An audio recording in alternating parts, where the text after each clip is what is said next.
Episode number 20 for Creative Love Radio. If you ever felt stuck in your life and just wish things would just flow easier, just work out for you in just an easier, effortlessly creative way, this is the show for you. It's called The Power of Flow. So hang on, we're going to begin. Welcome to Creative Love Radio with Debbie and Dr. Rob. We are redefining relationships to guide you to greater love, more success, and living your purpose through the latest research in neuroscience, Jungian psychology, and Eastern wisdom. Get ready for another inspirational episode of Creative Love Radio.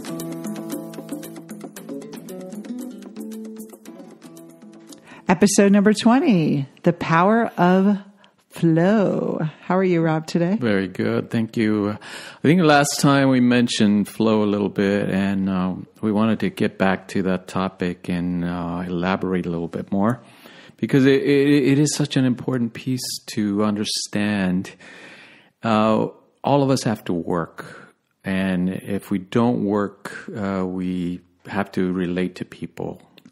It's such a terrible world we live in.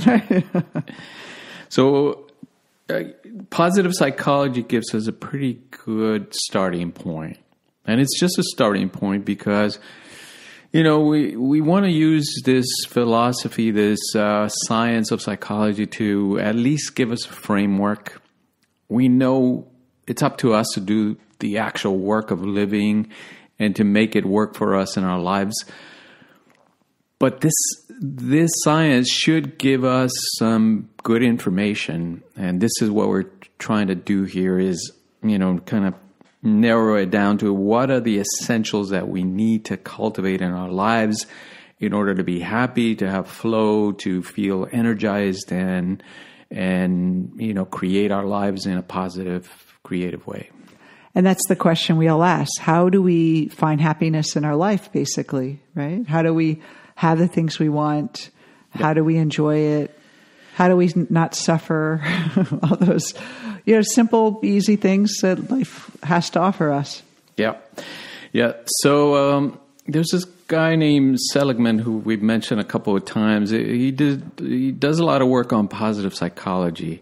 And he came up with this system called PERMA, P-E-R-M-A. For short, or to remember it.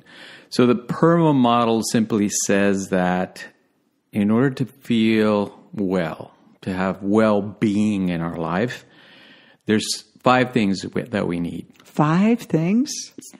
I thought it was just one thing. Simple enough. You can count them on one hand, okay. Right? Positive emotions, first one. We need optimism, enjoyment, love, contentment, emotions that make us feel good and make us kind to each other. Right? Yeah. We need those things. And the good news is, like I said, if you're lacking in those things, if you assess your life and you say, you know, I can't get there, right? Well, I don't have a lot of that in my life. You can cultivate it. Mm-hmm. In other words, you can consciously say, I need to include more of this enjoyment in my life. And we'll talk about how do we do that.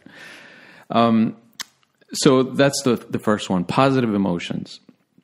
The second one is engagement. Getting into that state of flow that we were talking about, where we're immersed in what we're doing. We're not like isolated or disinterested. Yeah. We're actually engaged with life. Something that captures our full attention, where we lose track of ourselves and that self-conscious part of our mind. We're caught up in what we're doing enough to, you know... Just time goes by and you're just like, wow, that was amazing. Yes, we definitely need that. That in order to be happy, in order to have well-being in our lives... We need that. We need the positive emotions and we need that engagement. So that's the P and the E. Now the R is relationships. Aww. Obviously. Well, it's not just love, and everything is, every person we have relationships at work. We have relationships with our family, our children, our parents. Yes. Siblings, friendships. Yes. The person at the grocery store. Yes, but it's the quality of relationships that we want, right? We want loving, close, and trusting bonds with people. And it doesn't have to be just loved ones. It can be, coworkers, people in our community, animals, nature, all that. But it's that relationship that we have with the world that we need to cultivate, that powerful bond with each other. And ourselves. Absolutely. The kindness toward ourselves. Yes, yes. The other one is meaning. And that one's a little more, let's say, abstract and difficult to pin down. But if we think of what gives us a sense of purpose, what gives us a sense of this is what I'm meant to be doing in this life, in this world, beyond mere personal gain. So mere personal gain, of course, is I got to pay the rent, I got to pay the bills, I got to go to work. There's nothing wrong with that. But the meaning has to come out of, I love what I'm doing, and this is what I'm meant to be doing. In other words, it's bringing all those other ones, all those positive emotions and the engagement and the relationships into that meaning. Do you know what I think of meaning is there's your heart's in it. Absolutely. You feel that's heart connection to what you're doing versus you're doing it for survival or doing it to just keep up, spinning the plates. It's like you really feel engaged. You're like, it's an engagement, but it's more like your heart is like, this is meaning to me. Yeah. And then finally, accomplishment. Not in the traditional sense that we think of accomplishment, but this is satisfaction of achieving your goals. Even modest accomplishments help us feel good, right?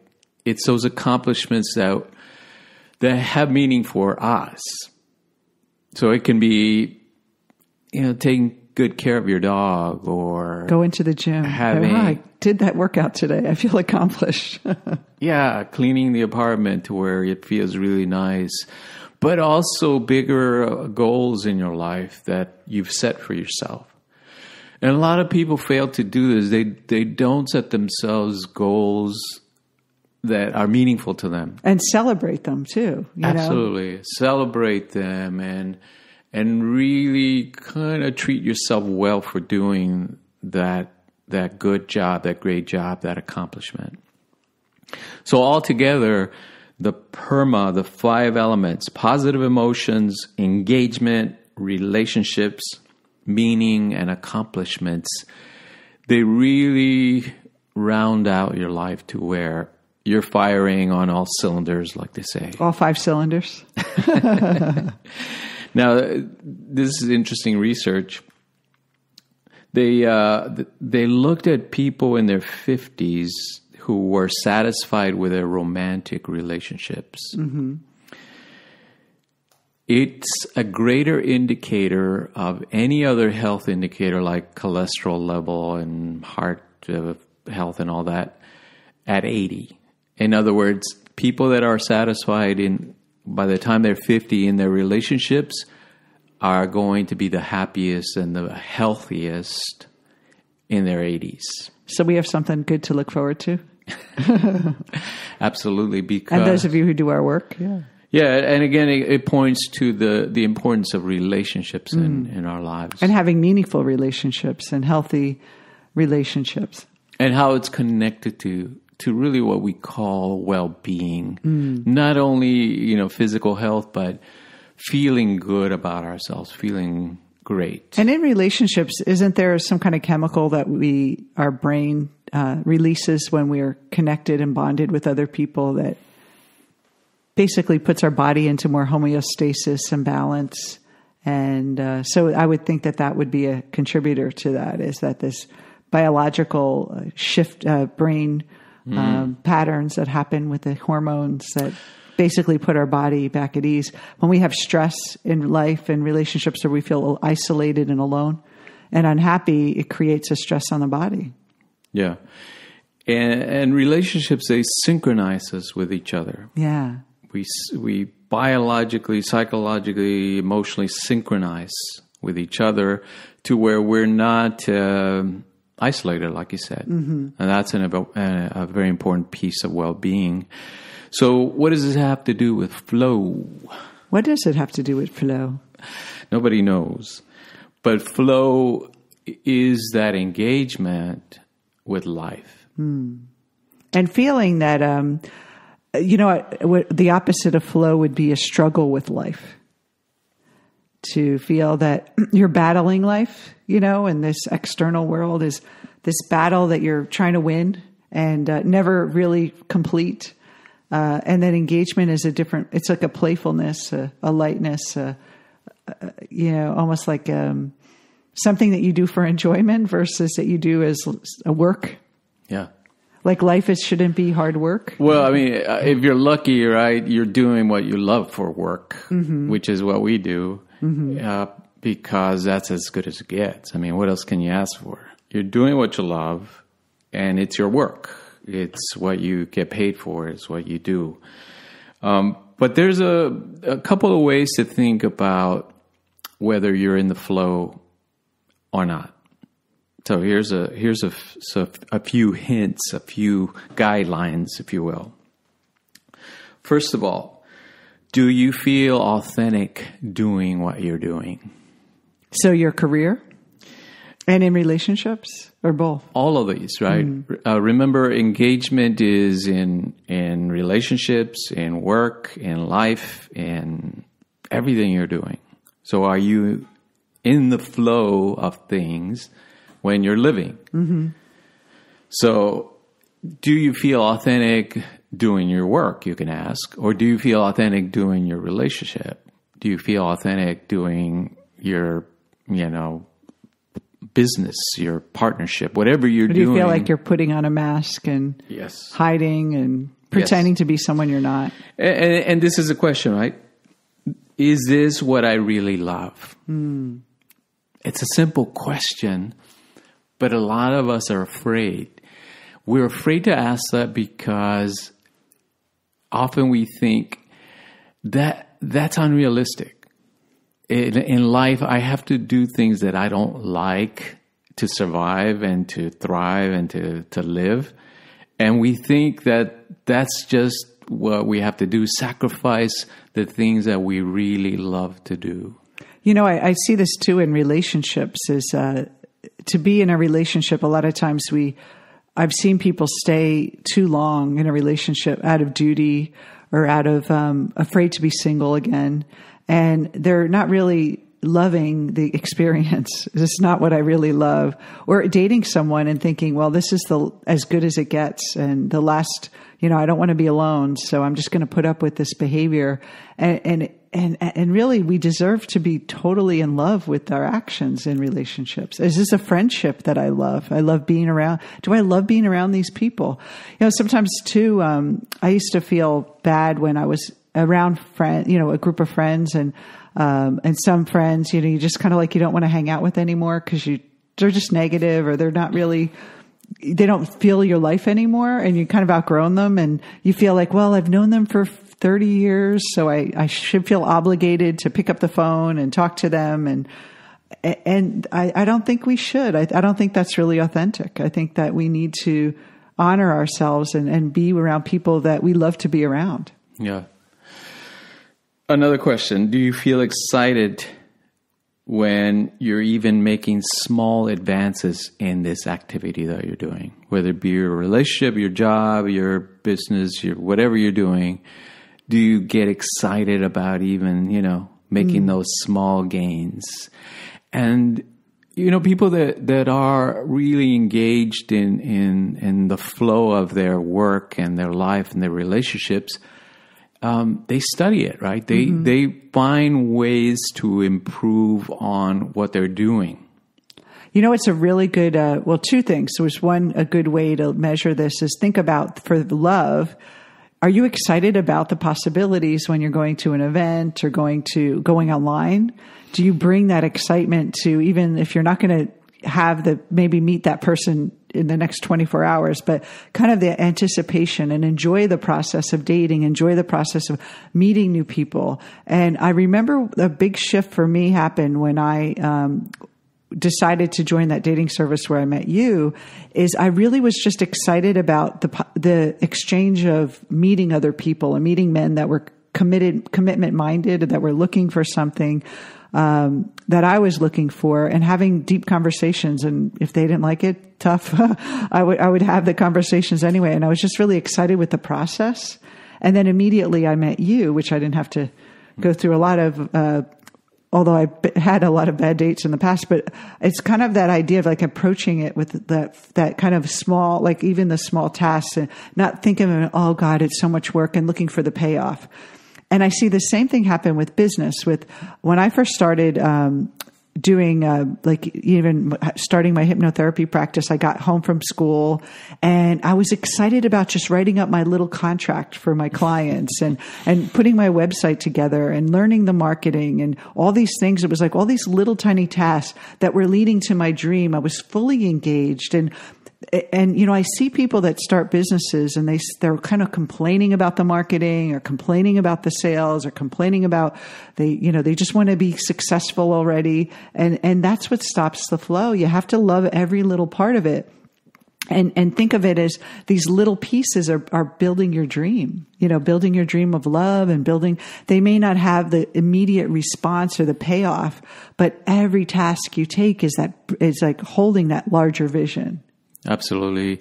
Successful people understand that they have to learn new skills, and they can consciously develop those skills. And be excited about learning them, right? Yes. Yeah, because they're connected to those higher goals in their life. Instead of, I got to do this stupid thing, but, I got to learn marketing to start my business, and I hate Facebook ads, and I need to learn, how to do different things on the web and social media and all this. And instead of saying, this is exciting, I'm going to get to share my message with people. I'm really making my dream happen. I mean, that was what you have to keep putting into everything. And dating too. I'm really making my dream happen. I'm going toward what I want. Every time you go to Match.com or whatever, it's just like that possibility is there, and you're excited. And even when you're not getting the result, you're still like, but I'm still putting myself out there, and I should celebrate that small accomplishment, right? That I'm actually playing in the game. Yes. Another factor that goes into this flow is seeking feedback from others, especially people that you respect and that have higher knowledge than you. Right? Instead of I can do it on my own and I know it all. Or instead of feeling defensive and thinking, people are going to criticize me and judge me. No, you want feedback, and you want feedback from people that are ahead of you, because that's how you're going to learn, right? And you're going to take that feedback seriously, but without that defensiveness, just simply saying, I know I'm making a lot of mistakes. I mean, I don't know yet, right? I'm learning. I'm trying to develop these skills, these new talents, or this way of relating. It's different for me. I know I need to learn it, and there are people that know better. I need to hear their feedback. And like our business too, we're always hearing feedback from our clients, and things that they wish, we could do differently, or they want more of, or things that they didn't connect with. And over the years, we use that feedback to better deliver our work and our programs. But then, of course, there's going to be criticism that it's just like, I don't agree with that, and you don't take it personally. You're just like, well, that's their perception. And no, we're not going to do more dating tips. Sorry, maybe you can find that somewhere else. And that's just, what you learn to not take things personally, but you use it as a constructive way of getting that feedback and being open. I think that openness to even with dating. Can you imagine like going on a date and someone actually giving you feedback on, like that guy that told me, oh, you're too spiritual. I really, this is the feedback you got. And for me to be like, oh, okay, now I know you're not the right person, and I'm being authentic to who I am. So I wasn't I'm not going to change who I am because of this person's feedback, but it's good to hear why this didn't work out. So I'm not wondering, what happened. And finally, when we are in the flow, we feel energized. Mm-hmm. We're enthusiastic about applying our abilities. Mm-hmm. No matter how imperfect they are at that moment, we feel energized, right? We feel that in doing this, I am really just nourishing myself. Mm-hmm. It's like a spiritual practice. It's, a lot of people that we see that really love their business, to them, it's a religious experience to do their business. Mm-hmm. It's not separate from, really being in the flow, being a spiritual person. To them, that is the way they fulfill their spiritual life, through this work. So that energizing element of the flow is also important. So it's got to feel authentic. It's got to be exciting. You have to seek out feedback from others, and you have to be energized. That's the flow. Beautiful. I think the feedback from others is really the key too. The flow is about openness. It's about allowing things to come in, not just pushing things out there. And I think a lot of times when we're visualizing and creating and going, I got to go and meet someone, it's like about pushing that intention out there, but without receiving the feedback and not gauging with the flow and that response. And that if we're afraid to get that feedback, we're going to be shut down. And imagine being open without taking things personally. How I knew something changed, especially with that one guy said I was too spiritual. I'm like, great. Okay, move on. It didn't stop my flow. It was like, it energized me actually, because I was like, I love that part about me. This is awesome that I got that feedback. And so it's not always has to be criticism. And I really like all of these. And of course it's not something you can do overnight, but when you think about why I feel like stuck in your life and you feel like that, you feel like you're tripping over yourself and why aren't things kind of hitting that wall, come back to this episode and think, okay, where am I off? Where am I off? And what is PERMA again? Should we? Mm-hmm. PERMA is positive thoughts, right? Positive thinking. Hold on. I lost the page. Positive thinking, engagement, relationships, meaning, and a sense of accomplishment. That's right. Positive emotions, engagement, relationships, meaning, and accomplishment. See, I memorized them. Beautiful memory. Well, if you have an acronym, it's always helpful. Yes. So start with the positive emotion. Just think about, I always say, if you can't think of anything positive, just think about something in your life that makes you feel good. Mm-hmm. And a pet is often the best, like, your love for your pet, or a child, someone in your family, a grandmother, that nurturing, and just get into that feeling and just start stepping into that. Yeah. Yeah, and on a higher level, we talk about the creative mind as opposed to the competitive mind, right? The competitive mind, it kind of stifles the flow, mm-hmm. because you're always comparing yourself to what other people are doing, and you're thinking, oh, if they're ahead, I must be behind. And that's not creative. That's not the flow. Mm-hmm. The creative mind is, when people are doing good and you observe people doing great things, it inspires you. You celebrate them. Yeah, you say, wow, people can do those things. Incredible. Mm-hmm. And it inspires you to do better, mm-hmm. instead of feeling that, oh, I'm getting behind, or I should be doing better. It's a very different mindset. And it goes perfectly with this idea of flow. Excellent. I know when I was single and my friends would all be getting engaged, I'd be like, what about me? And what's wrong with me? And how come I didn't meet anyone? And I should have been celebrating them for for their achievements and started to feel that. And I think things changed right before I met you because I started to really celebrate love. And actually, one of my best friends got married. I was their officiant. And it was right before I met you. And I wrote a poem called Celebrate Love.